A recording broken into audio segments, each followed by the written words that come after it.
My name is Diane Ostrowski, and I was 35 years old the night I sat down at a Thanksgiving dinner table, reached into the bag at my feet, and placed a 47-page folder on the white tablecloth in front of my sister. She didn't recognize it at first. She looked at it the way you look at something that doesn't belong in the room you're in. Confused, slightly annoyed, already preparing to dismiss it. Then she read the cover page, and her face did something I had never seen it do in 32 years of watching it. It went completely still. What is this? I kept my hands flat on the table. I had practiced this. Not the words, the stillness. The particular stillness of someone who has been waiting a very long time, and has decided, finally, that the waiting is over. It's every doctor's appointment you never had, I said. Every transfer I ever made. Every post you deleted. Every name you borrowed from someone who actually existed. The room didn't move. My mother, Lorraine, was standing in the doorway between the kitchen and the dining room, holding a serving dish with both hands, and the steam from whatever was inside it was curling up toward the ceiling, and she was not moving. My father, Martin, was at the head of the table with his reading glasses pushed up on his forehead and his fork halfway to his mouth. My Aunt Marlene, my mother's older sister, who had flown in from Charlotte and who had donated $6,000 to my sister's cancer fund over 3 years, was sitting 2 seats to my left and was looking at the cover page of her copy of the folder with an expression I couldn't quite read yet. Nobody spoke. Then my sister Tiffany looked up from the folder and said the sentence she had been saying to me, in one form or another, my entire life. You have no idea what I went through. I looked at her for a long moment. Actually, I do, I said.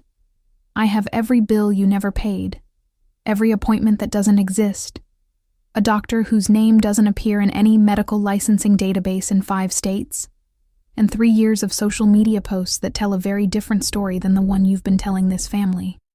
The serving dish in my mother's hands tilted slightly, then righted itself. My father put down his fork.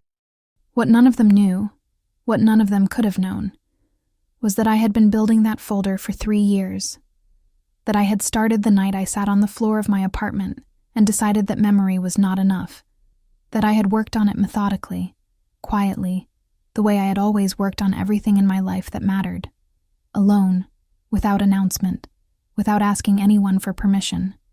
I hadn't come to that table to make a scene. I had come to close one.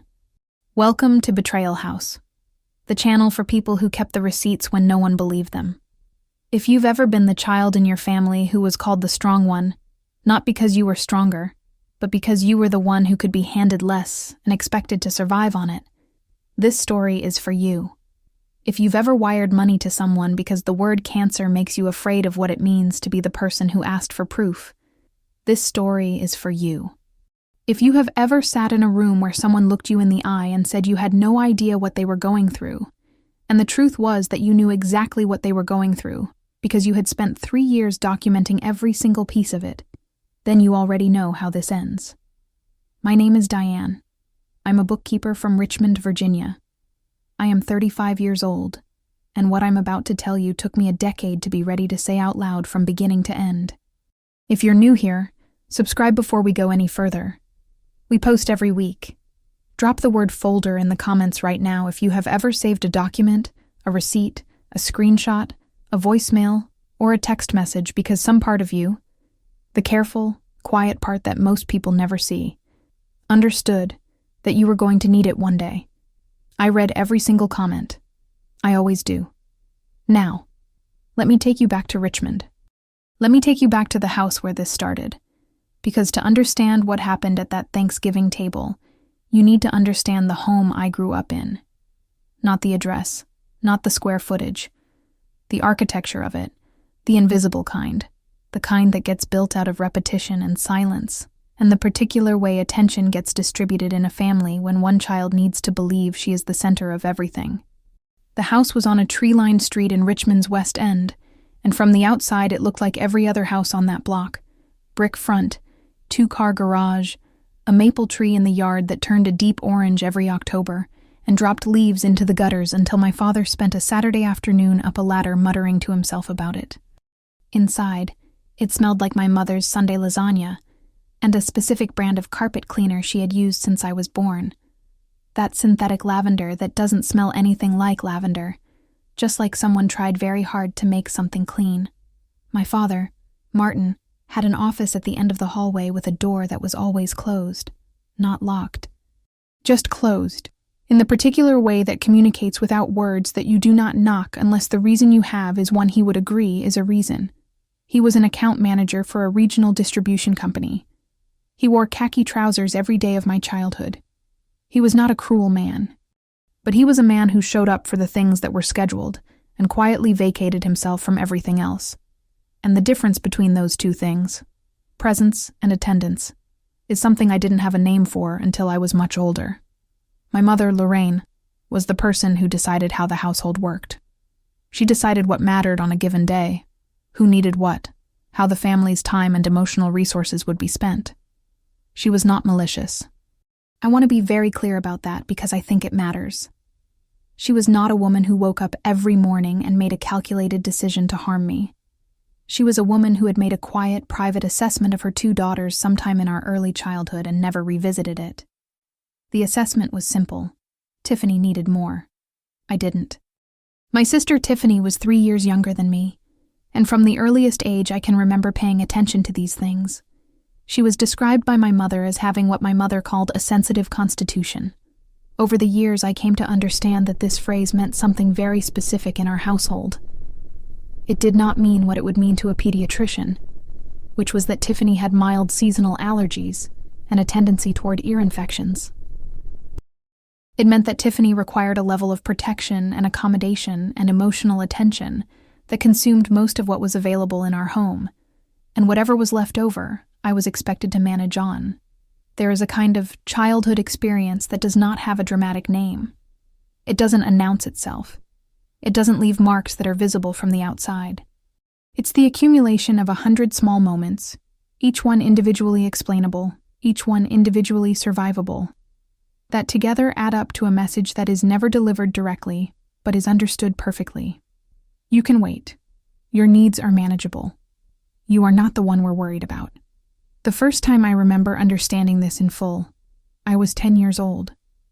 I had been looking forward to my birthday for 2 months. Not a large party. I was not a child who wanted large things, even then. 8 girls from my class, a grocery store cake with pink frosting, a balloon arch kit my mother had promised to order, the songs I had picked out from the radio. I had written the invitations out by hand in my best printing and delivered them at school. I had laid my outfit on the chair in my room. I had made a list. 3 days before the party, Tiffany developed a fever. It was 101 degrees. She ran fevers like this the way the maple tree dropped leaves, seasonally, predictably, without urgency. My mother sat me down at the kitchen table with the expression of someone who has already made the decision before the conversation started. "We're going to have to cancel the party, honey. Your sister isn't well, and I can't manage both things at the same time. You understand." It was not a question. I remember the sensation of it more clearly than the specific words. It was like air leaving something slowly. Not a blow. A deflation. The feeling of becoming slightly less substantial than you were a moment ago. I didn't argue. I understood, even at 10, that arguing would not change what had already been decided, and would only make me the difficult one on top of everything else. "Okay," I said. I went to my room. The 8 RSVPs were stacked on my desk, handwritten notes from 8 girls who had said yes. I didn't know what to do with them. I put them inside the school notebook I kept on my desk because I didn't know what else to do with them. I kept that notebook for 25 years. Not because I was building a case. Not yet. Not for any reason I could have named at 10 years old. I just couldn't throw it away. Some part of me understood even then that throwing it away would be agreeing that it didn't matter. That evening, my mother sat on the edge of Tiffany's bed for an hour and watched a movie with her. Tiffany had 101-degree fever and was watching something animated, propped up on her pillows, with my mother beside her and a tray of soup on the nightstand. I was in my room, with the silence of a house that had already moved on from my birthday, as though it had never been planned. I did not understand then what I understand now, that silence was not neutral. Silence was a lesson. It was teaching me something specific over and over, in the particular repetitive way that the most important lessons get taught. Not with words, not with intention, but with pattern. The pattern said, "What you feel when you are hurt doesn't disappear just because no one acknowledges it. It goes somewhere. And eventually, you have to decide what to do with it." My mother described me to relatives, to neighbors, to teachers who commented on my self-contained quality, always with the same phrase. She said it warmly, the way you'd say something you were proud of. "Diane doesn't need as much. She's always been the strong one." I heard that sentence my entire childhood. It took me until my early 30s to understand that it was not a compliment. It was an explanation. A retroactive justification for every time attention was distributed away from me toward Tiffany, dressed up in language that made it sound like something I had been born with, rather than something that had been slowly, consistently imposed on me. Being the strong one was not a gift. It was a mold. And I had been pressed into it so early that I had stopped being able to feel the edges of it. I started working at 14. Not because the family needed the income. My father's salary was enough for a family of 4 to live comfortably in Richmond in the mid-90s. I started working because I had understood by 14 that the things I wanted were going to have to come from me. Not because my parents couldn't provide them, but because the mechanism by which things in our house got provided had a direction, and that direction was not toward me. My first job was at a pharmacy 2 afternoons a week and Saturday mornings, stocking shelves and doing inventory. I made enough to buy my own school supplies, my own clothing when what my mother bought wasn't what I wanted, my own birthday presents to myself, which I bought quietly and without ceremony at the end of each January. There is something that happens to a person who learns very early that expressing want out loud is a liability. You don't stop wanting. You just get precise about it. You develop a specific internal architecture. You track things. You keep records in your head. You notice details that other people walk past because you've had to be your own accountant since you could hold a pencil. You learn that the gap between what was promised and what was delivered is never as small as the person who made the promise thinks it is, and you learn to measure that gap exactly. I didn't know at 14 that I was training for something. I thought I was just surviving. My high school guidance counselor asked me once what I thought I was naturally good at. I said, without thinking very hard about it, keeping track of things. She suggested accounting. I applied to 3 colleges, got into all 3, and chose the one with the best financial aid package. Not because the others weren't good enough, but because by 17 I understood at a cellular level that accepting money from my parents created an obligation I would have to pay back in a currency that wasn't money, and I was not willing to do that. I studied accounting. I was not passionate about it the way some people are passionate about their careers. I didn't find it beautiful or exciting or particularly interesting as an intellectual pursuit. But I was very good at it, in the specific way that people are good at things they have been practicing in some form since childhood, without calling it by its professional name. By my second year of college, I had developed a habit that I have never broken, and that I don't intend to. I write everything down. Not in a diary, not in a journal with feelings in it. In spreadsheets primarily. Dates on the left column, amounts in the next, what was said in the third, whether it matched what happened in the fourth. Promises made, and whether they were kept.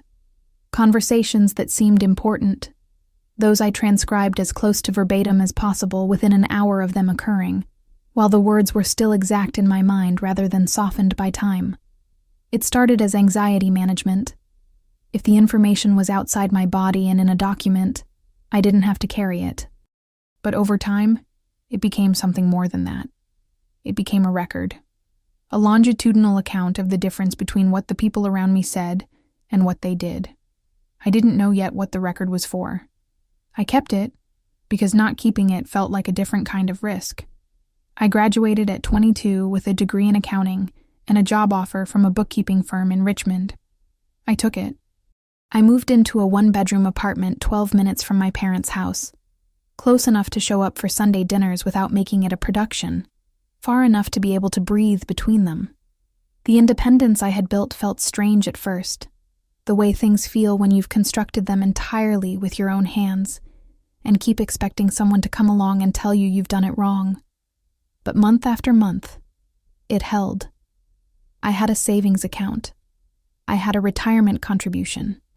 I had a life that was modest and orderly and entirely, uncomplicatedly mine.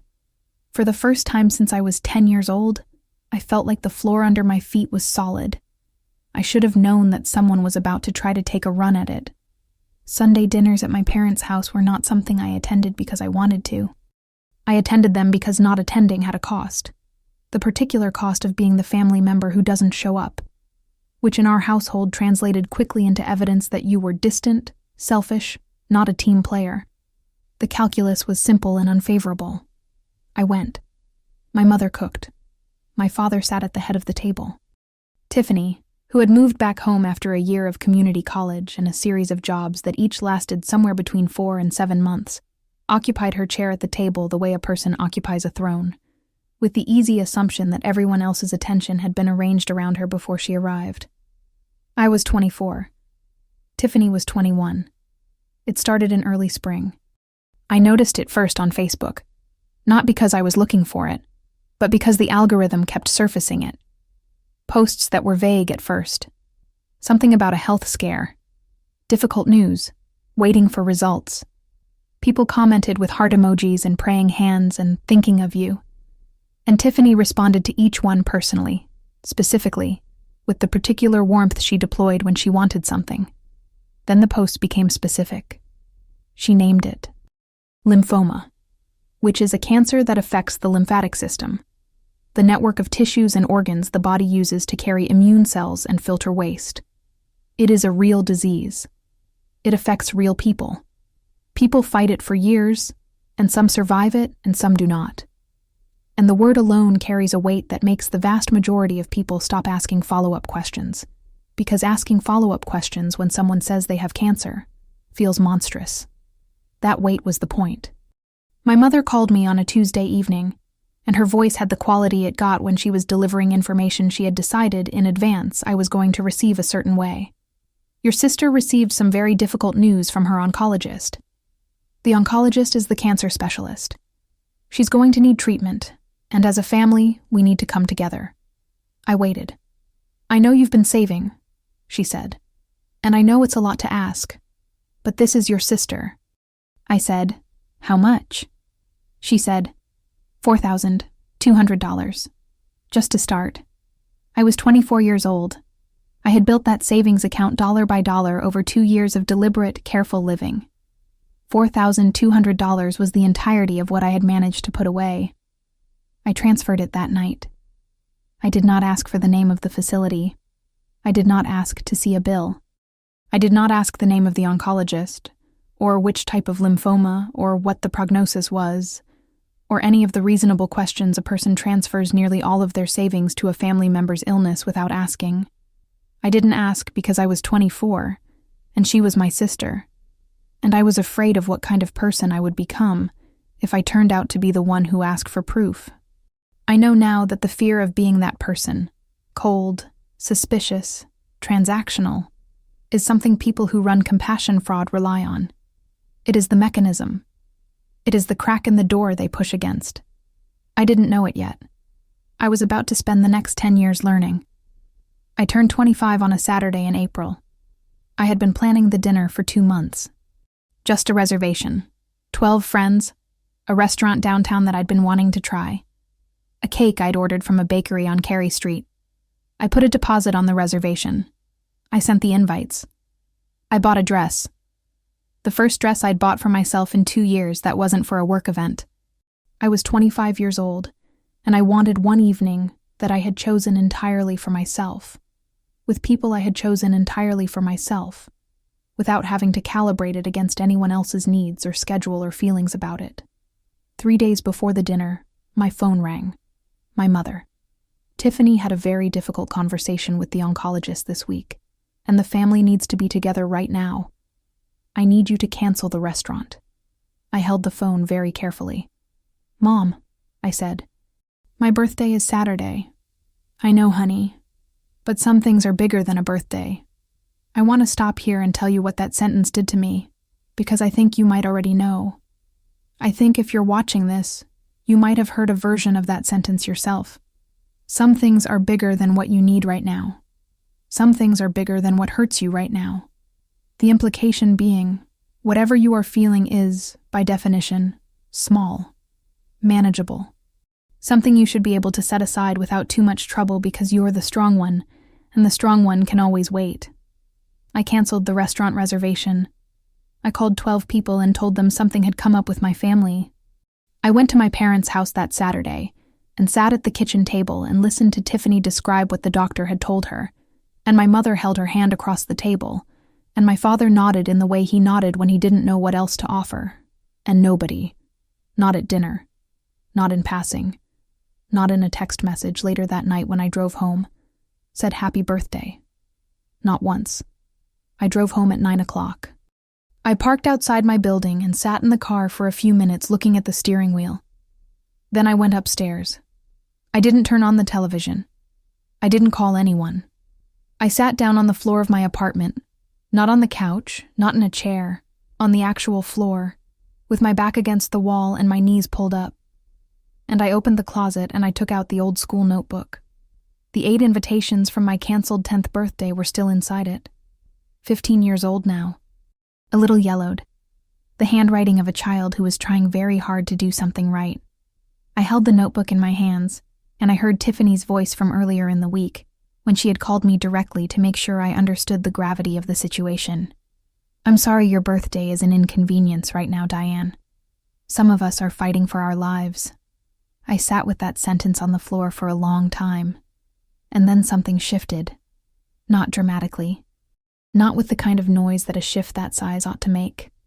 Quietly, like a very large, very slow thing that has been moving for a long time and has finally reached a new position. I got up off the floor. I went to my desk. I opened my laptop and I created a new spreadsheet. I titled it Documentation. I didn't know exactly yet what I was going to document, but I knew that whatever was happening in my family, I was no longer willing to carry it only in my memory. Memory is malleable. Memory is something people can argue with, can reframe, can insist you've misremembered.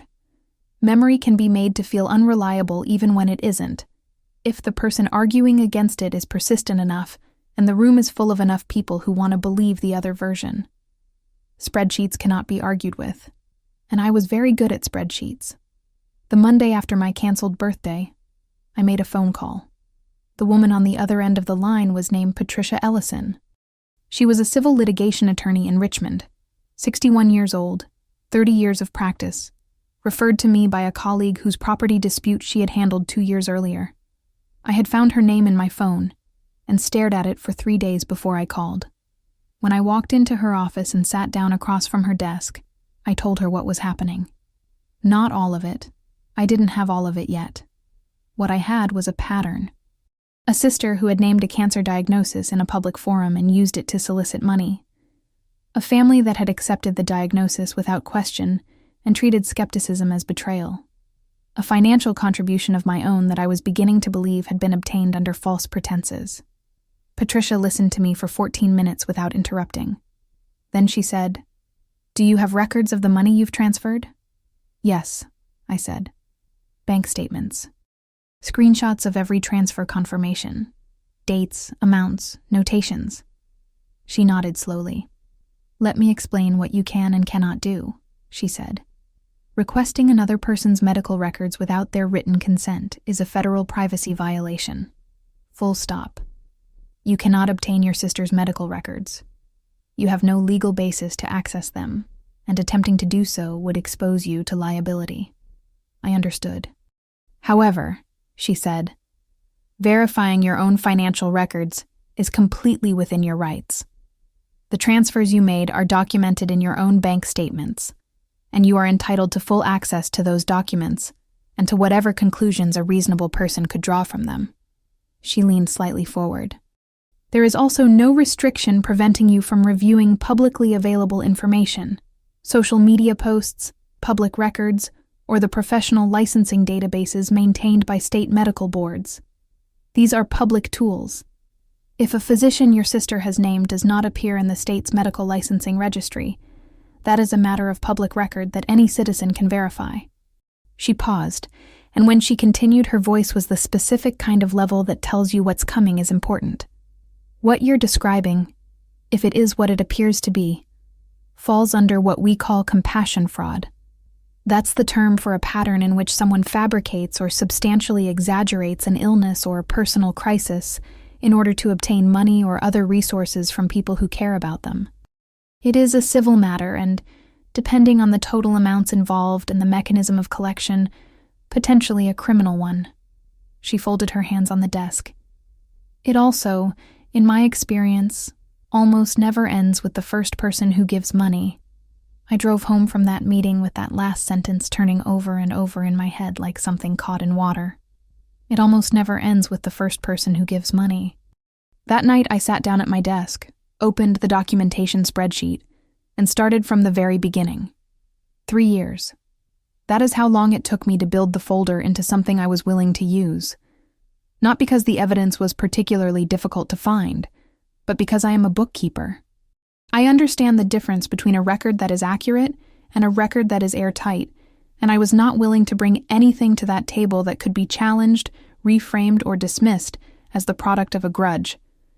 I needed every page to be verifiable by a stranger who had no stake in the outcome. The first thing I did was go back through my own financial records. 5 years of bank statements, every transfer I had made to my parents or to Tiffany directly.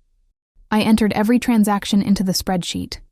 Date, amount, stated purpose as noted in the transfer memo, whether a receipt or invoice had ever been provided. My total over 5 years, $14,600.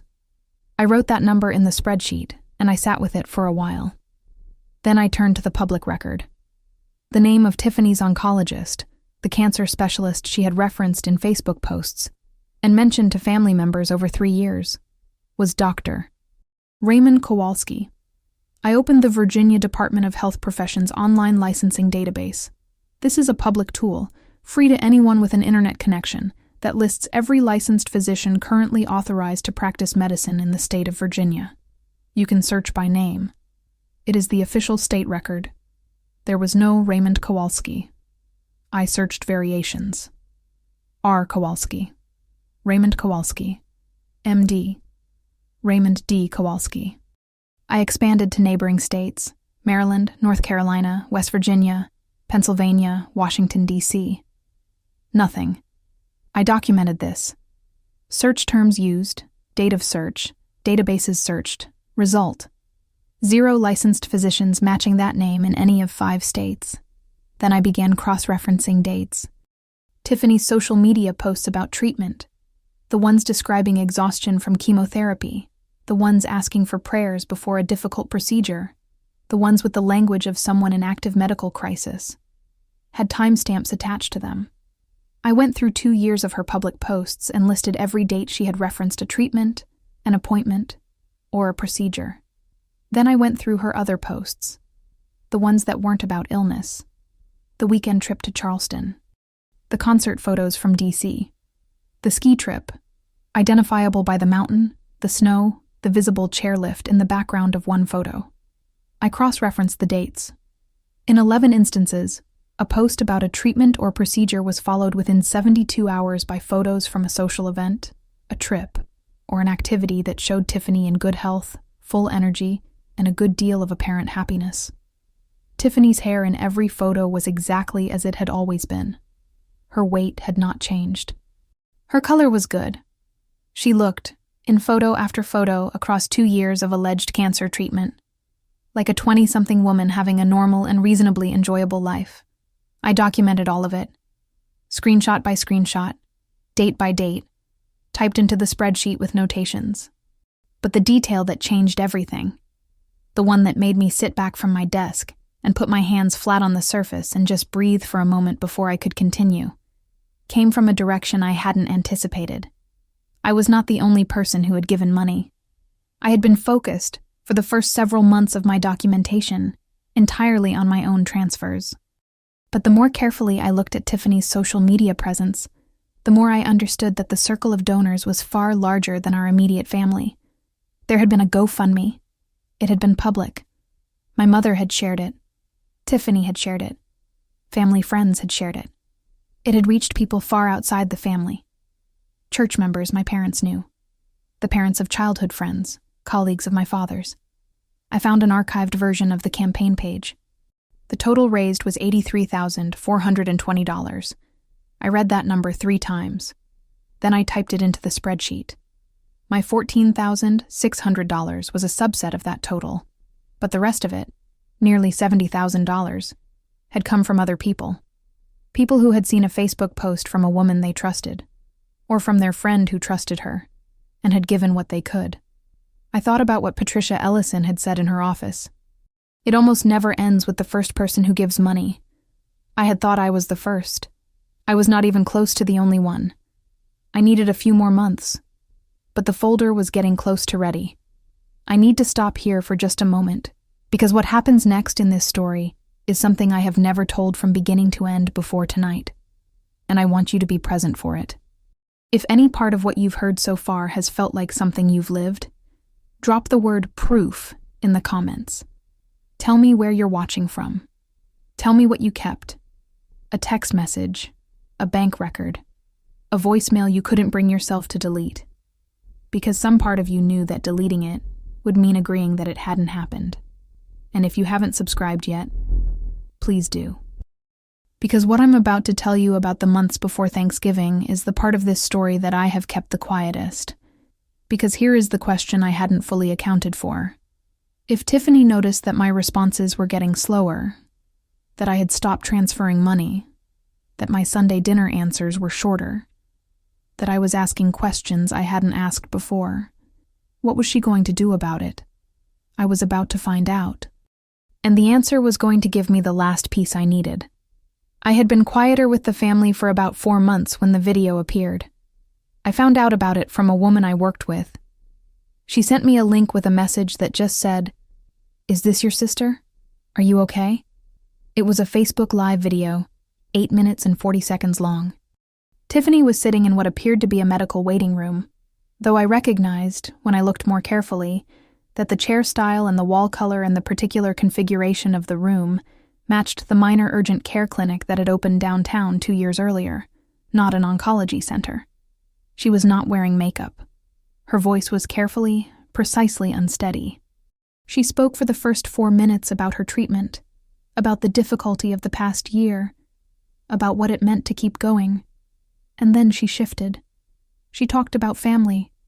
She said that her older sister, she used my name, had never been there for her during her illness, had never sat with her through a single appointment, had never driven her to treatment, had never checked in. "I know she's busy," Tiffany said to the camera, to the 214 people who were watching or would watch. "I know she has her own life. But when you're going through something like this, and the people who are supposed to love you unconditionally just aren't there..." She let the sentence trail. The comments filled immediately. Heart emojis, prayers, outrage on her behalf. My phone rang 23 minutes later. My mother. "Do you know how embarrassing it is?" she said, in the cold, quiet voice that had always frightened me more than shouting. "To have people from our church asking me why your sister's own family isn't supporting her?" I let her finish. "I've heard what you have to say," I said. "I'm going to go now." I ended the call. My father's contribution came 4 hours later. A text message. 1 word. Selfish. I saved the screenshot of that text message. I saved the video, downloaded it, and stored a copy locally before it could be taken down. I saved the Facebook Live link, the timestamp, the view count, the comment section.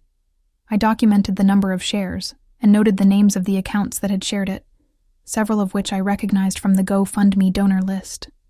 And I understood, sitting at my desk that evening with all of it in front of me, that Tiffany had just handed me exactly what the folder had been missing. A public statement. A named individual. A documented audience. A verifiable date. When you make a false statement in a public forum that causes other people to give you money, that statement is not a private matter. It is a document. It is evidence. It is the thing that takes what could be dismissed as a family disagreement and turns it into something that exists in the world independently of what anyone in the family chooses to remember. The folder was ready.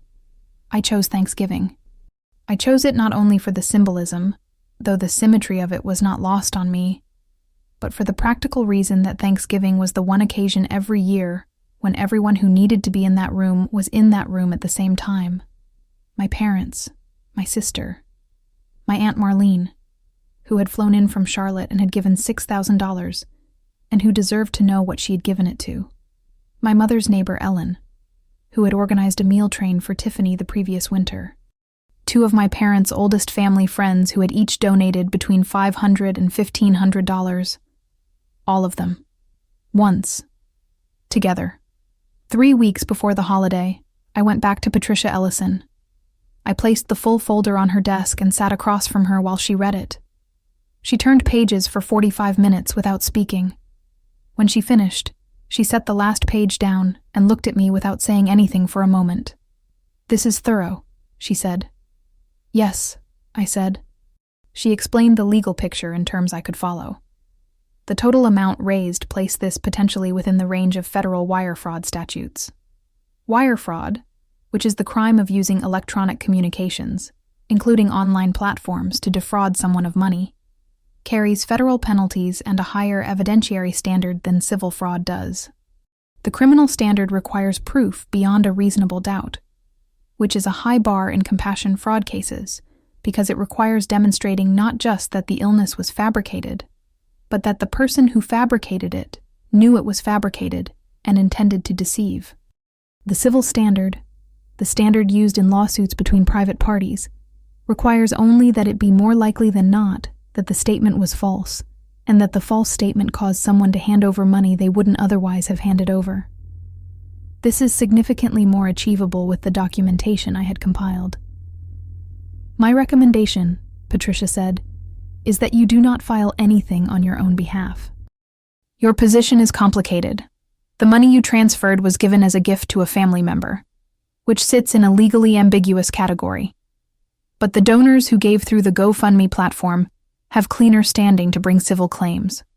Your role here is to inform them and give them the ability to make their own decision about how to proceed. I will be available to consult with any of them who want to pursue the civil path." I spent 3 weeks preparing the summary document. The cover page said, "Documentation of claimed illness versus verifiable records." Section 1, My transfers, by date, amount, and stated purpose. Section 2, the GoFundMe totals, donor records, and campaign timeline, drawn from the archived public page. Section 3, the complete results of the medical licensing database search across 5 states. No licensed physician named Raymond Kowalski found in any of them. Section 4, a date-by-date comparison table. Left column, posts referencing treatment. Right column, social media activity from within 72 hours of those same dates. Section 5, a full transcript of the October 17th Facebook Live video, with the view count, share count, and the names of accounts that had shared it to audiences that included the GoFundMe donor base. 47 pages. I printed 12 copies. I arrived at my parents' house an hour before anyone else was expected. My mother was in the kitchen and looked up when I let myself in with the key I'd had since college. "You're early," she said. "I wanted to help set the table," I said. She handed me the good plates, the ones with the gold rim that had been brought out twice a year since I was a child, and I carried them to the dining room and set them one by one around the table. Then I went back to the bag I'd left near the front door, took out the folders, and placed one at each seat. Then I went to the kitchen and helped with the salad, and my mother talked about the cranberry sauce she'd made from scratch, and I listened and answered and waited. People began arriving between 2 and 3 in the afternoon. Marlene first, as always, with wine and a pie, and the particular energy of someone who has driven 4 hours and is genuinely glad to be there. Then the family friends, Jerry and Connie, who had been close with my parents since before I was born. Then Ellen from next door. Then at 3:15, Tiffany, who arrived last, as she always did, wearing a soft gray sweater and the expression of someone who expects the room to reorganize itself around her presence. She sat down at her usual chair. She reached for the bread basket. Then she saw the folder. She looked at the cover. Then she looked up at me across the table, and the expression on her face was not the one I had expected. I had expected recognition. I had expected the flash of a person who understands immediately what they're looking at. Instead, she looked confused. Genuinely, briefly confused, in the way of someone who cannot quite process that the thing in front of them is real. "What is this?" "Open it," I said. She didn't move. My Aunt Marlene picked hers up. She opened it to the cover page and read it with the focused attention of someone who has spent a lifetime paying close attention to things. My father had his reading glasses on and was holding his copy in both hands. My mother was still in the doorway. I waited until the room had had 60 seconds with the cover page. Then I began speaking. I used the voice I use in client meetings. Factual, sequential, level. What you're holding is 47 pages of documentation covering a pattern that has affected everyone in this room financially and personally. Section 1 covers my own transfers over 5 years, $14,600 total. Section 2 covers the GoFundMe campaign that ran publicly for 3 years and raised $83,420 from donors that include people at this table. My mother made a sound that was not quite a word. Section 3, I continued, is a printout from the Virginia Department of Health Professions Medical Licensing Database, which is the state's official public record of every licensed physician in Virginia. Dr. Raymond Kowalski does not exist. There is no licensed physician with that name in Virginia, Maryland, North Carolina, West Virginia, or Pennsylvania. The room was so quiet that I could hear the oven timer in the kitchen ticking. Tiffany's voice, when it came, was the voice she used when the world was not going the way she needed it to go. High and sharp, and aimed at making the problem be the person who was seeing it clearly. "This is insane." She pushed her chair back slightly. "You are insane. You have genuinely lost your mind. This is a family dinner, and you've printed a... This is insane, Diane." I didn't look at her. I looked at Jerry, who was on page 2 of the document with his reading glasses on. Section 4 is a date comparison. Every post referencing a treatment or procedure on the left.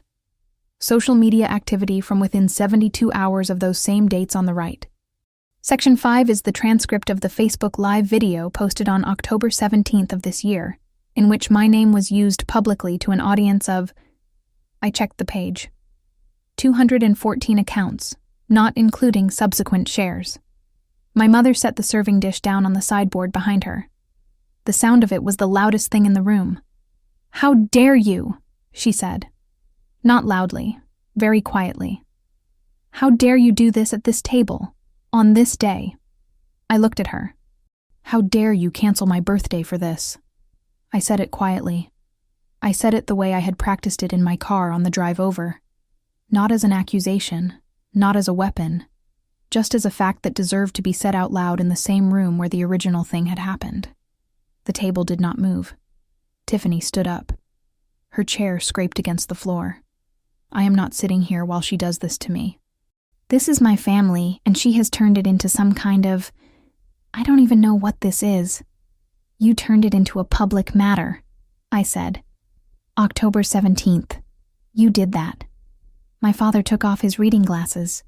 He set them on the table next to his plate.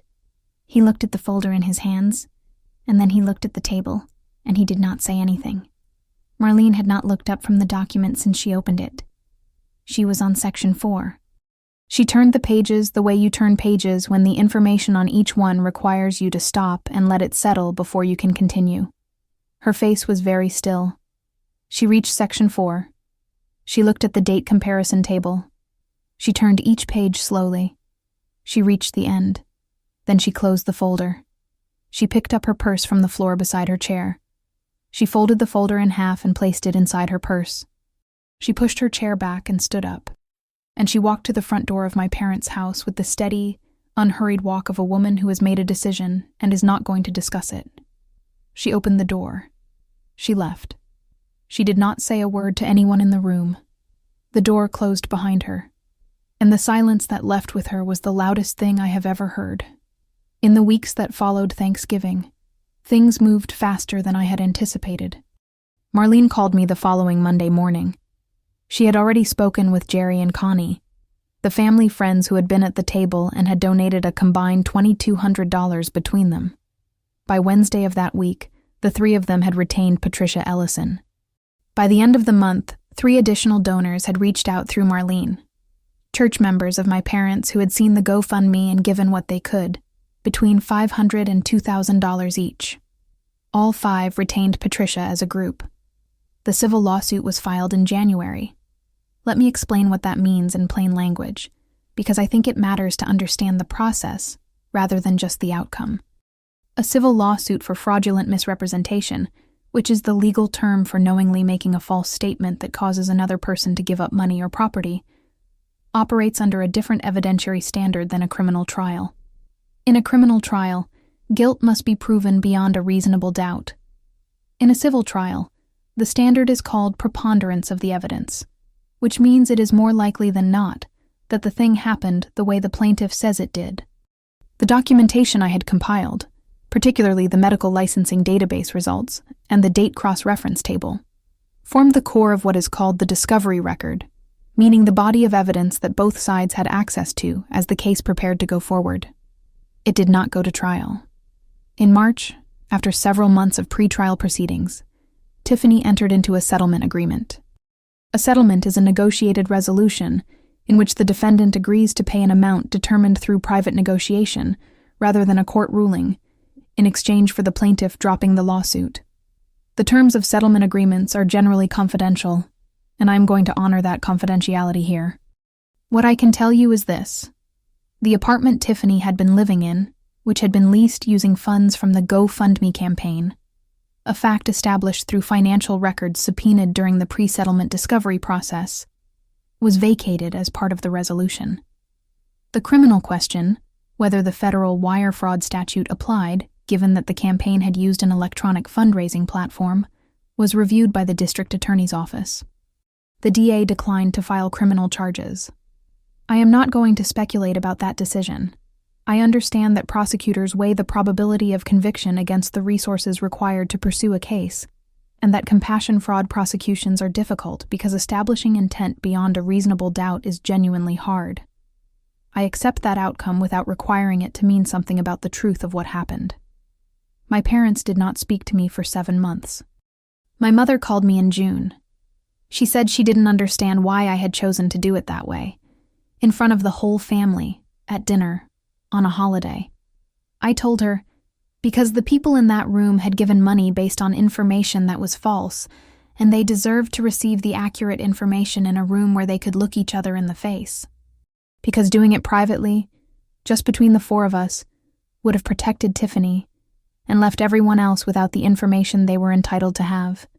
Because the moment my sister put my name on a Facebook Live video and broadcast it to 200 people, she made it something other than a private matter. My mother was quiet for a long time. "We didn't know," she said. "Your father and I, we didn't know." I thought about that for a long time afterward. I still think about it.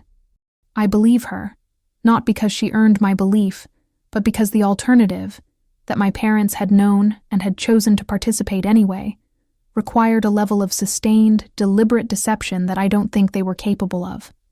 They had believed Tiffany because they had always believed Tiffany, because the structure of our family had been arranged around believing Tiffany since before she was old enough to test it. They had not questioned it, because they had stopped, somewhere along the way, seeing it as something that required questioning. That didn't make what they had done to me right. The canceled birthday at 10, the canceled birthday at 25, the years of being the strong one, the manageable one, the one who didn't need as much, the single-word text message from my father, but it made it something I could hold without it destroying me. My father sent me a text message in August. It was the longest text message he had ever sent me. It said, "I'm sorry I called you selfish. You weren't. You were right. I've been thinking about a lot of things. I saved it. It sits in the same folder as the screenshot of the first one. I want to tell you about the year I turned 30. By 30, I had built something that didn't have a dramatic name and couldn't be photographed or announced, but that was the most solid thing I had ever built.